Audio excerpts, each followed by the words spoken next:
You know, when I hear Toby talk about 10,000 Spirit-filled believers walking in freedom, man, that excites me, because what I'm thinking about is that 10,000 includes kids, our CT kids and our students and our whole families working together to help them become everything that God has called them to be. As I also read into the mission statement that Toby has laid out for us, it says that we are going to change the lives of future generations around the world. And I know on video you've already seen Uganda and you've seen India and you've seen what God wants to do in their countries, but it leaves me with the question, there's also this locally statement in that mission statement. And what I want to say is, man, what does that look like for us? No matter what campus you find yourself at Denton, Keller, Argyle, you'll find that there are some spacing issues within our CT kids every Sunday morning. It doesn't matter really where you go, and the needs of different spots are always different. At different campuses, one certain age group may be bigger and not have the room and need to be expanded. I'm currently right now on the Argyle campus in the garage. The garage and loft here see a lot of kids, and the problem that we run into on a big scale here at Cross Timbers is, you know, to be quite honest, running out of space. We have a lot of kids that come here, and a lot of kids from 1st to 5th grade that I think would love to engage within the program, but when they walk in the doors and you see hundreds of kids running around like crazy, it tends to be overwhelming for a lot. Well, we want to change that. When you go into Keller, there's certain places in the Meadow that get packed, and you go into Denton and you start looking at, man, the things that we could really do to help expand what's going on. There's some major limitations that we face when it comes to reaching our kids. To be quite honest with you, if all the kids that were in our sanctuaries on Sunday morning decide to come into CT Kids, our facilities wouldn't be able to house them all. We want to provide an environment for your kid to learn about God and who He's created them to be, and to help your family. But to do that, we have to have a spot big enough to reach everybody that wants to be a part of it. While I could talk about spacing issues all day long, I think there's a deeper level to that. It's not always just about space. Yes, I love new facilities, and yes, I love seeing new paint and things go on in kids' faces as they see different things, but I want us to really understand that it's much deeper than just a great looking place for our kids to be at. It's deeper than that, because what we're trying to do for them on Sundays, what we're going to try to do for you as a family on Sundays, is really to create an environment where you can experience community. That's the core of what Cross Timbers has always been about. It's not just about saying welcome home. It's honestly about creating environments where community can happen.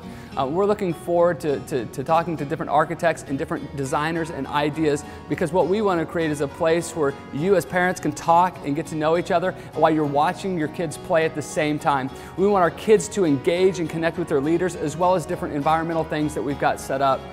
You see, it's not just about the architecture, and it's not about those things. It's about creating an environment. When we create an environment, you create communities in which people really get to know each other in.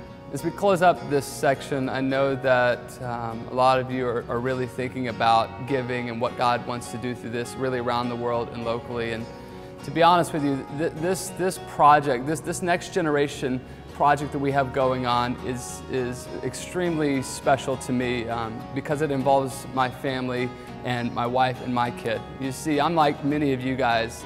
We have kids within our CT Kids program, and so when I look at this and I look at what God wants to do, I'm really kind of almost selfishly looking at, like, look at what God's going to do in the life of my own child. And so as I filter through all of that, man, I think, what kind of experiences is my kid going to have at church? What are they going to learn? How are they going to grow? What kind of friends are they going to make? What kind of leaders are going to invest in their lives for 7, 8, 9, 10, whatever amount of years?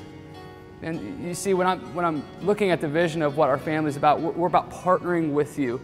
We're about creating environments where, man, you can get connection and community with other people, and we're about taking our kids to the next level. We know that they've challenged with so many different things in their lives, and this is the time that we can give them a foundation that catapults them for the rest of their lives. It's been my prayer for a long time that our kids at Cross Timbers would look back at their time when they're in college or further on, and as they look back to their foundation of what Cross Timbers as a church really poured into their lives and how it changed them. And to be honest, that starts with you, and it starts with me. It starts with us giving above and beyond what we possibly could ever imagine, and stepping out there and saying, God, here's my family, here's my finances, here's my kids. God, do something amazing.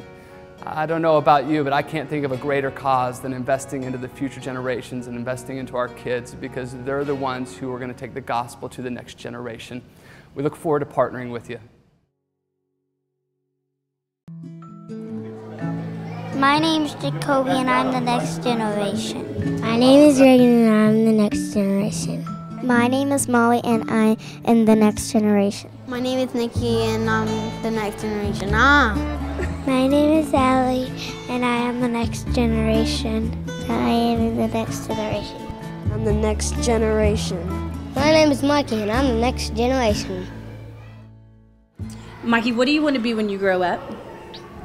I'm not exactly sure, but the top thing on my list right now is to be a pastor and help being a minister, and I just want to be pretty much a servant, kind of. Yeah. Can you tell me why you love Cross Timbers so much?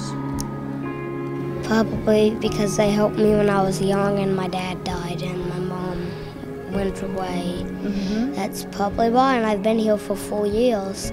I probably know this church inside out. I think you do. I think you do.